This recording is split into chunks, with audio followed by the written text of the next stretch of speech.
Hi அனைவருக்கும் sweet வணக்கம். நம்ம எல்லாரும் இந்த லார்ட் ஆஃப் த ரிங்ஸ் கேள்விப்பட்டிருப்போம் இல்லைங்களா? பயங்கர ஃபேமஸான படம், ஆஸ்கார்லாம் பயங்கரமாக வாங்கிச்சு இல்லையா? அந்த படத்தில் நடக்கிற எல்லா ஏழ்றையுமே அந்த ஒரு ரிங்கை வச்சு தானே போயிட்டு இருக்கோம். கடைசியில் அதுதானே பிரச்சனைலாம் உருவாக்கும், அதுதானே மைய கருவே. ஸோ அப்படிப்பட்ட அந்த லார்ட் ஆஃப் த ரிங்ஸில் வர அந்த ரிங்குக்கும் லோக்கி இருக்கார் பார்த்தீங்களா, மார்வெலில் இந்த காட் ஆஃப் மிஸ்சீஃபா, அவருக்கும் ஒரு பயங்கரமான சம்பந்தம் இருக்குது. இன்ஃபேக்ட் அந்த மோதிரம் அவ்வளோ அந்த கர்ஸு அவ்வளோ அந்த இதெல்லாம் இருக்கு இல்லைங்களா, பிரச்சனைலாம் இருக்குல்ல, அதுக்கு ஒன் ஆஃப் த மெயின் காரணமே நம்ம லோக்கி அவர்கள் தான். ஸோ அந்த லார்ட் ஆஃப் த ரிங்குக்கும் லோக்கி அவர்களுக்கும் என்ன சம்மந்தம்? லோக்கி அவர்கள் ஒரு அரசருக்கு ஒரு கிஃப்ட் பண்ணுறாரு, அங்கே தான் ஆரம்பிச்சது எல்லா பிரச்சனையுமே. அது என்ன கிஃப்ட்டு? இதெல்லாம் தெரிஞ்சுக்கணும்னு ஆசைப்பட்டீங்கன்னா இந்த வீடியோவை தொடர்ந்து பாருங்கள். பார்க்க ஆரம்பிச்சிடலாமா?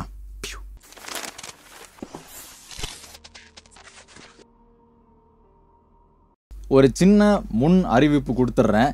இந்த கதையில் வரப்போகிற பேர்லாம் நான் ஏதாவது தப்பாக ப்ரொனவுன்ஸ் பண்ணால் மன்னிச்சிருங்க. ஏன்னா ப்ராப்பராக எனக்கு நான் பார்த்ததில் நான் சொல்கிறேன். ஸோ ஒருவேளை இந்த பெயர்கள்லாம் தப்பாக இருக்கும் பட்சத்தில் நான் மன்னிச்சு விட்ருங்க. ஸோ ஸ்ட்ரெயிட்டாக கதைக்குள்ளே போயிடலாம். ஒன் ஃபைன் டே லோக்கி அவர்களும் ஓடின் அவர்களும், ஓடின் கூட ஹெனிர் அப்படின்னு சொல்லப்படுற ஒருத்தரும் இந்த மன்னர்கள்லாம் உள்ளா போவாங்கள்ல, ஸோ அந்த மாதிரி அவங்க தான் அந்த 9 ரெல்ம்ஸுக்குமே ஓடின் தானே அரசர், கிங் மாதிரி இருப்பார் இல்லையா? ஸோ அப்படி ஒரு உலா மாதிரி ஒன்று போகிறாரு, ஒரு ரவுண்ட்ஸ் போகிறாங்க இவங்க 3 பேரும். அப்படி போகும்போது ஒரு இடத்துல அவங்களுடைய வண்டியோ ஒரு வாகனமோ எதில் போனாங்களோ அதை நிப்பாட்டி சின்னதாக ரெஸ்ட் எடுக்கிறாங்க. ரெஸ்ட் எடுக்கும்போது சரி கொஞ்சம் தண்ணி குடிப்போமே அப்படின்னு சொல்லிட்டு அங்கே இருக்கிற ஒரு வாட்டர் ஃபால்லிருந்து வர தண்ணியை எடுத்தோம் குடிச்சிட்டு ஒரு மாதிரி ரெஸ்ட் எடுத்துருக்காங்க, இலைப்பாரி கொண்டு இருக்கிறார்கள்னு வச்சுக்கோங்களேன். அந்த டைமில் லோக்கிக்கு பயங்கரமாக பசி எடுத்துருது. என்னடா இந்த டைமில் எதுவுமே இல்லையே, தண்ணி மட்டும்தான் இருக்கே, நமக்கு பசிக்குதே அப்படின்னு சொல்லிட்டு சுற்றியும் முற்றியும் பார்க்குறாரு. பார்த்தோன்னா அங்கே ஒரு நீர் நாய் இருக்குது. இங்கிலீஷில் ஆட்டர்னு சொல்கிறாங்க, தமிழில் நீர் நாய். ஸோ அந்த நீர் நாயை பார்த்தோன்னே சிக்கிச்சுரா, இதுதான் நம்மளுடைய லஞ்ச் அப்படின்னு சொல்லிட்டு அந்த நீர் நாயை பிடிச்சி சமைச்சு நல்லா சாப்பிட்டு பசியை தீத்துடுறாங்க. அந்த நீர்நாயோட ஒரு தோல் இருக்கும் பார்த்தீங்களா, ஸோ அது மட்டும் கொஞ்சம் ஏதோ ப்ரீஷியஸ் போல், கொஞ்சம் விலை மதிப்பற்ற ஏதோ பொருளாக தெரியல, அதை மட்டும் எடுத்து வச்சுக்கிறாங்க. இப்போது அந்த இடத்துக்கு வந்துட்டாங்க, அந்த தண்ணியெல்லாம் குடிச்சு முடிச்சாச்சு. சரி கிளம்புறதுக்கு முன்னாடி அந்த இடத்தோட அரசரை பார்த்துட்டு போயிடலாம். ஸோ அவரை வந்தாச்சு, அவரை பார்த்து ஒரு வணக்கத்தை போட்டு போகலான்னு சொல்லிட்டு அந்த அரசரை பார்க்க போகிறாங்க. ஃபர்ஸ்ட் ஆஃப் ஆல் இவங்க இருந்த இடம் எந்த இடம் அப்படின்னா, அது பேர் நெடவெல்லியர்னு சொல்கிறாங்க. இந்த நெடவெல்லியர் எந்த மாதிரி இடம்னா, டுவார்ஃபெலாம் இருப்பாங்க பார்த்தீங்களா, இந்த சித்திரக்குள்ளர்கள் டுவார்ஃப்லாம் கேள்விப்பட்டிருப்போம்ல, ஸோ அந்த குள்ள மனிதர்களெல்லாம் வாழக்கூடிய ஒரு பிளேஸ். ஸோ அதுதான் நெடவெல்லியர். ஸோ அந்த குள்ள மனிதர்களுடைய அரசரை பார்க்க தான் இப்போ இவங்க 3 பேரும் கிளம்பி போகிறாங்க. அதை போகிறாங்க, அரசரை பார்க்குறாங்க. அரசர் பேர் என்னன்னு பார்த்தீங்கன்னா ரெய்டுமார்னு சொல்லிட்டு. ஸோ அந்த ரெய்டுமார் அரசர் இவங்கெல்லாம் வரவேற்கிறாங்க. ஏன்னா ஓடின் இல்லையா, பெரிய பிஸ்து, கடவுளுக்கெலாம் கடவுள். ஸோ வாங்க லோக்கியெல்லாம் வரவேற்கிறாங்க, கூட வந்தவரையும் வரவேற்கிறாங்க. எல்லாம் முடிச்சதுக்கப்புறம் எல்லாம் நல்லா இருக்கீங்களா, சாப்பிட்டீங்களா, ஹவ் இட் இஸ் ஆல் கோயிங்க அதெல்லாம் கேட்டதுக்கப்புறம் லோக்கி என்ன பண்ணுறாரு, அவர் சார்பாக இந்தாங்க, எங்கள் சார்பாக உங்கள் இடத்துக்கு வந்ததுனால நாங்கள் ஒரு கிஃப்ட்டு கொண்டு வந்திருக்கோம்னு சொல்லிட்டு அந்த நீர்நாயோடைய தோல், அந்த வேட்டையாட்டு வந்தார் இல்லைங்களா, சாப்பிட்டுலாம் வந்தாங்களே, ஸோ அந்த தோலை நம்ம அரசருக்கு அன்பளிப்பாக கொடுக்குறாங்க நம்ம ரெய்டுமாருக்கு. அவரும் இனிஷியலாக super roar so kind of யூன்னு சொல்லிட்டு அந்த தோலை வாங்கி வச்சுக்கிறாரு. வச்சதுக்கப்புறம் தான் அந்த தோலை உன்னிப்பாக பார்த்ததுக்கப்புறம் தான் தெரிய வருது, பயங்கரமாக கோவம் அடைஞ்சிடறாரு. ஃபஸ்ட்டு செம கோவம் வந்துடுது. என்ன நடக்குது இங்கே, வாட் இஸ் ஹேப்பனிங் ஹியர், கேட்டை சாத்துங்கடா, இழுத்து இவங்களை கட்டி போடுங்கடா, தூணில் போட்டு கொள்ளுங்கடான்னு சொல்லிட்டு ஒரு மாதிரி பயங்கரம், ஒரு மாதிரி உக்கரம் ஆயிடுறாரு. லோக்கிக்கும் ஓடினுக்கும் கூட வந்த ஒரு ஹெனிருக்கும் ஒன்றுமே புரியல. என்ன கிஃப்ட் தானே கொடுத்தோம், இவங்க ஏதாவது வெஜ்ஜு சாப்பிட்ற கும்பலாம், நான்வெஜ் கொடுத்துட்டோமே, அதெல்லாம் தப்பா, அனிமல்லாம் கொண்டிருக்கோமே, அதாவது பிரச்சனையான்னு சொல்லிட்டு ரொம்ப மைண்டில் நிறையா கொஷின்ஸ் எல்லாம் ஓடிட்டுருக்கு. ஃபைனலாக அந்த அரசரே சொல்கிறாரு, நீ எனக்கு கொடுத்தியே கிஃப்ட்டு, இது என்ன அதுன்னு கேட்டோன்னே, அது ஒரு நீர்நாயோடைய தோல் அப்படின்னு லோக்கி சொல்கிறாரு.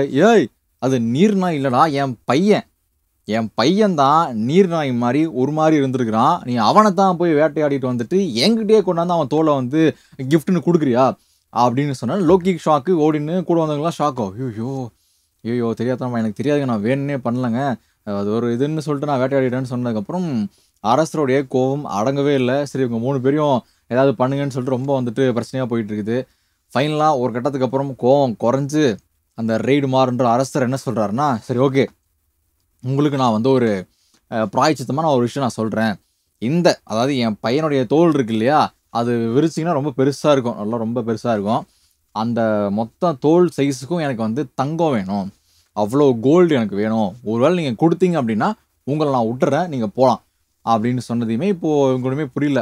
அவ்வளோ தங்கத்துக்கு நாங்கள் எங்கே போகிறது, வெளியே விட்டாவது போயிட்டு வரலாம், வெளியே இருந்தாலும் விட மாட்டேங்கிறான். சரி என்ன பண்ணலான்னு சொல்லி யோசிச்சுட்டு இருக்கும்போது தான் லோக்கி அவர்களுக்கு ஒரு ஐடியா வருது. என்ன ஐடியானா அதை நான் அப்புறமா சொல்கிறேன். அவர் போயிட்டு அந்த ரெய்டுமார்ன்ற அரசர்கிட்ட சொல்கிறாரு, ஓகே அரசே, உங்களுக்கு என்ன அவ்வளோதானே, நான் வந்து உங்களுக்கு கோல்டு கொண்டு வரேன், அவ்வளோ சைஸு கோல்டு நான் கொண்டு வரேன் அப்படின்னு சொல்கிறாரு. ஆனால் அரசர் மறுபடியும் இன்னொரு கண்டிஷன் போடுறாரு. என்ன கண்டிஷன்னா, இந்தாப்பா லோக்கி, நீ கொண்டு வர கோல்டு அந்த மொத்த ஸ்கின்னையுமே மறைக்கணும், அந்த ஸ்கின்ல இருந்து ஏதாவது ஒரு முடி தெரிஞ்சா கூட உங்களை நான் சும்மா விட மாட்டேன் அப்படின்னு ஒரு வார்னிங் கொடுக்குறாரு. லோக்கியோ என்ன பார்த்துக்கலாம் அப்படின்னு சொல்லிட்டு கிளம்பி போகிறாரு.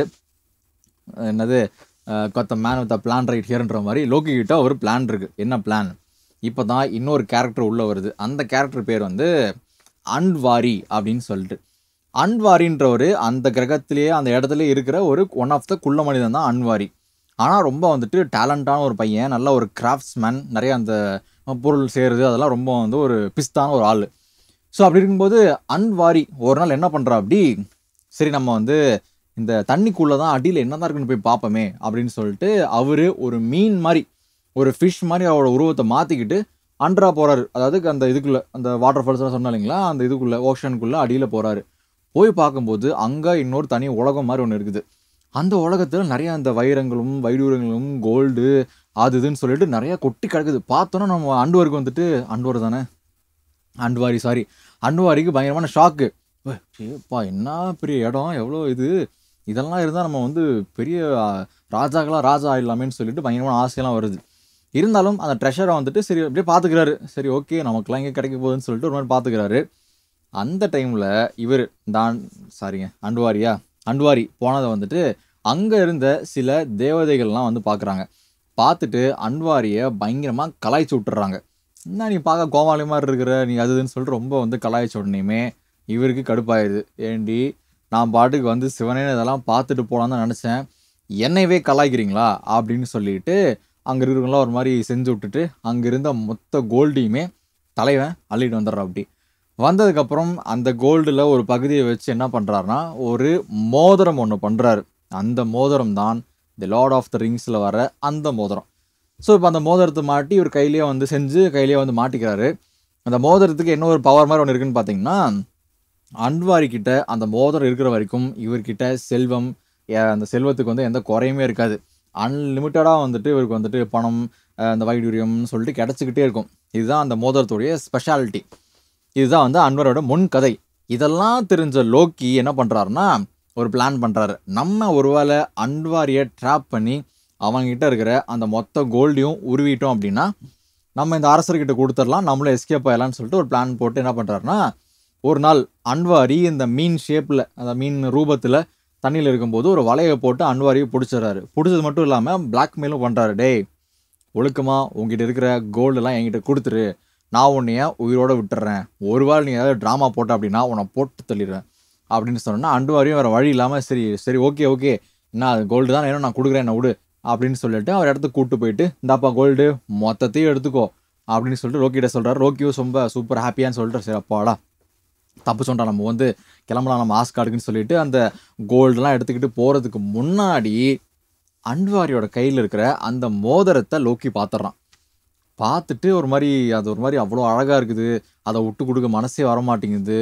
உடனடியாக அன்வார்கிட்ட என்ன சொல்கிறாருன்னா, லோக்கி ஓகே இவ்வளோ கோல்டு கொடுத்துட்டு எல்லாம் ஓகே, எனக்கு உன் கையில் இருக்கிற அந்த மோதிரமும் வேணும் அப்படின்னு சொன்னோன்னே இப்போ அன்வாரிக்கு நான் இதான் இவ்வளோ கொடுக்குறேன்ல உனக்கு கொடுக்குறேன்ல, இது போக அந்த மோதிரம் வேறு உனக்கு வேணுமா, இது ஒன்றாச்சும் எனக்கு விட்டுறேன் அப்படின்னு கேட்குறாரு. லோக்கி வந்து அந்த மோதிரம் அவ்வளோ இருக்குது, அவ்வளோ பார்க்குறதுக்கு அட்ராக்டிவாக இருக்குது. இல்லை எனக்கு அந்த மோதிரமே எனக்கு வேணும்னு சொன்னோன்னே அன்வாரி கிட்டத்தட்ட மண்டிடுறாரு, கதறாரு.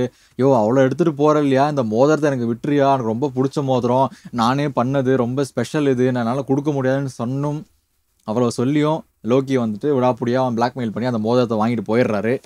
இதனால அன்வாரி கடுப்பாயிடுறா. அப்படி கடுப்பாக என்ன பண்ணுறாருனா ஒரு சாபத்தை வந்து போட்டுறா. அப்படி எனக்கு கிடைக்காத அந்த மோதிரம் யாருக்கும் கிடைக்கக்கூடாது, ஒருவேளை கிடைச்சாலுமே இந்த மோதிரம் எவங்கிட்டலாம் போதோ அவன்லாம் நாசமாக போயிடுவான்டா அப்படின்னு சொல்லிட்டு ஒரு சாபத்தை போட்டுடுறா. அப்படி ஸோ மேபி நான் சொன்னேன் இல்லைங்களா, இன்டேரக்டாக லோக்கி தான் காரணம் அந்த சாபத்துக்கு, அந்த விஷயங்களுக்கு எல்லாமேன்னு சொல்லிட்டு.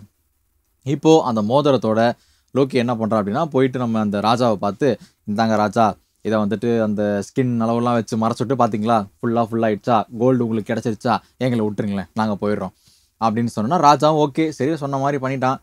இனிமேல் ஒன்று வச்சுட்டு என்ன பண்ணுறது, சரி போய் தொலைங்கடா மனசு விட்டுறேன்னு சொல்லிட்டு ராஜாவும் சொல்ல, அப்போ தான் அந்த ஸ்கின்னில் ஒரு ஓரமாக ஒரு மூளையில் ஒரே ஒரு முடி மட்டும் சின்ன ஒரு பீஸ் ஆஃப் அந்த ஸ்கின் வந்து வெளியில் தெரிகிற மாதிரி இருந்திருக்குது. இதை பார்த்தோன்னா ராஜா மறுபடியும் கடுப்பாயிடுறான். ஏய், நான் உன்கிட்ட என்ன சொன்னேன், நீ வந்து இந்த ஸ்கின்னை ஃபுல்லாக மறைக்கிற அளவு கோல்டு கொண்டு வரணும்னு சொன்னா இல்லையா, இப்போ அங்கே பார் ஒரு பீஸ் வந்து தனியாக தெரியுது அப்படின்னு சொன்னோன்னா லோக்கிக்கு என்ன பண்ணுறதுன்னு தெரியல. ஐயோ இதுக்கு மேலே நம்மகிட்ட எதுவுமே இல்லையே, என்ன பண்ணுறதுன்னு தெரியலன்னு அந்த ராஜாவுக்கு இப்போது லோக்கி கையில் இருக்கிற அந்த ரிங் வந்துட்டு பட்டுருது. பட்டோன்னா சரி ஓகே ஒன்றும் பிரச்சனை இல்லை, உன் கையில் இருக்கிற அந்த ரிங்கு கொடுத்துட்டு போ, நான் அதை வச்சு மேட்ச் பண்ணிக்கிறேன் அப்படின்னு சொன்னதையும் லோக்கியும் வேறு வழி இல்லாமல் இந்த ரிங் இப்போது அந்த ராஜாவுக்கு போகுது. இப்போ லோக்கியும் ஓடினும் ஹெனிரும் கிளம்பி போயிடுறாங்க.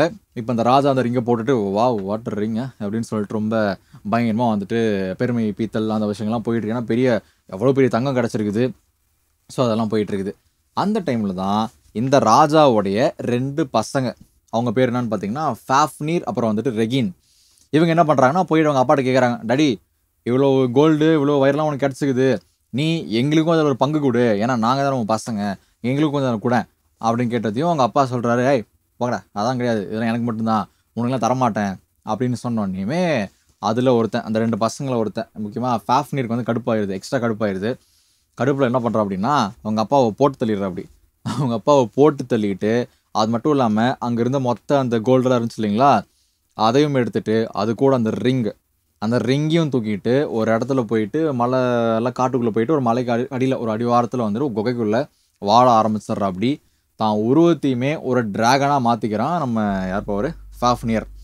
ஸோ இப்போ வந்துட்டு ரிங்கும் போச்சு, மொத்த கோல்டும் போச்சுன்னு சொல்லிட்டு இன்னொரு பையன் ரெகினுக்கு ஒரே கடுப்பு கோவம், என்னன்னா எல்லாம் நமக்கு கிடையாது அவன் எடுத்துகிட்டு போயிட்டான்டான்னு சொல்லிட்டு ஒரே கோவம். அந்த பக்கம் ஃபாஃப்னியரை பார்க்குறதுக்கு யார் போனாலுமே அப்படியே நெருப்பை கக்கி ஏதோ ஒன்று பண்ணி கொண்டுற அப்படி எல்லாரையுமே. இப்போ என்ன பண்ணுறதுனே தெரியல. அப்போ தான் ரெகின் என்ன பண்ணுறாருன்னா இன்னும் ஒரு பிரேவான ஒரு வாரியர், அந்த நபர் பேர் வந்துட்டு சிகர்ட் அப்படின்னு சொல்லிட்டு சிகர்டு கூப்பிட்டு, டே குமணியர் உனக்கு என்ன வேலை தெரியுமா, என் அண்ணன் ஒருத்தர் இருக்கான் பார்த்தியா அந்த மலை அடிவாரத்தில், அவங்ககிட்ட போயிட்டு அவன் இங்கேருந்து எடுத்துகிட்டு போனாலும் நீ வந்து திருப்பி எனக்கு கொண்டு வரணும், அதுதான் உன்னுடைய டாஸ்க்குன்னு சொல்லிட்டு சீகர்டு அனுப்புகிற. அப்படி சீகர்டு ஒரு பிரேவ் வாரியர். ஸோ அந்த சீகர்டும் என்ன பண்ணுறாரு, போயிட்டு சண்டையெல்லாம் போட்டு ஒரு வழியாக ஃபாஃப்னியரை கொண்டுட்டு அங்கே இருந்த கோல்டு ப்ளஸ் அந்த ரிங்கையும் வந்துட்டு தூக்கிட்டு வரா. அப்படி தூக்கிட்டு வந்துட்டு இவங்ககிட்டையும் கொடுத்துட்றா. அப்படி யாருக்கிட்ட நம்ம ரெகின்கிட்டையும் கொடுத்துட்றா. அப்படி பட் அதுக்கு முன்னாடி கொடுக்குறதுக்கு முன்னாடி என்ன ஆகுதுன்னா இவர் இருக்கார் இல்லையா நம்ம ரெகின் என்ன சொன்னார்னா, டேய் அவன் வந்து எனக்கு ரொம்ப துரோகம் பண்ணிட்டான், அதனால் நீ என்ன பண்ணுற, அவனை கொன்னதுக்கப்புறம் அதாவது அந்த ட்ராகனை கொன்னதுக்கப்புறம் அதோடைய ஹார்ட் இருக்குது பார்த்தியா, ஹார்ட்டு அதை நல்லா சமைச்சு பேப்பர்லாம் போட்டு ஃப்ரை பண்ணி எனக்கு கொண்டு வா, நான் அதை சாப்பிட்ணும், சாப்பிட்டா தான் எனக்கு வந்து முழு திருப்தி இருக்கும் அப்படின்னு சொன்னதையுமே இவரும் ரைட் ஓகேப்பா அப்படின்னு சொல்லிட்டு சொல்லிடுறா. அப்படி ஸோ இப்போது ரெகினுக்கு கொடுக்கறதுக்கு முன்னாடி லைட்டாக டேஸ்ட் அப்படியே வந்து நம்ம சிங்கம் படத்தில் விவேக் அப்படியே ஒரு டேஸ்ட் பார்ப்பார்ல, ஸோ அந்த மாதிரி வந்துட்டு இவரும் சீகர்டோட ஒரு டேஸ்ட் பார்க்குற. அப்படி டேஸ்ட் பார்க்கும்போது அந்த டைமில் அந்த மோதிரமுமே வந்துட்டு சீகர்ட் கிட்ட தான் இருக்குது. ஸோ அந்த அவன் பிளட்டு அந்த மோதிரம் எல்லாம் சேர்ந்து ஒரு வேலையை பார்த்துட்றது. என்னன்னா சீகர்டுக்கு சாப்பிட்டதுக்கப்புறம் அந்த மோதிரம் ஒரு கைக்கு வந்ததுக்கப்புறம் மைண்டில் தோன்றதெல்லாம் ஒரே விஷயந்தான், கொல்லணும் யாரை கொல்லணும், ரெகினை.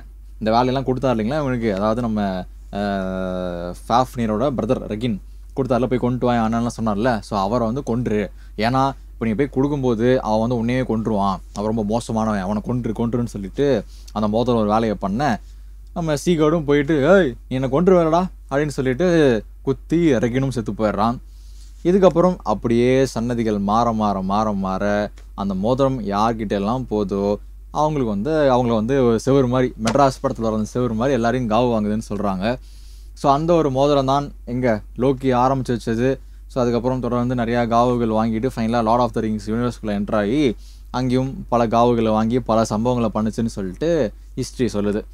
ஸோ இதுதான் அந்த மோதிரத்துக்கும் லோக்கிக்கும் உண்டான ஒரு connection. So yeah nice to ஹியர்ல. Okay, that's it for today. மீண்டும் உங்களை நாளை மற்றும் ஒரு வீடியோவில் சந்திக்கிறேன். until then, thank you, bye bye.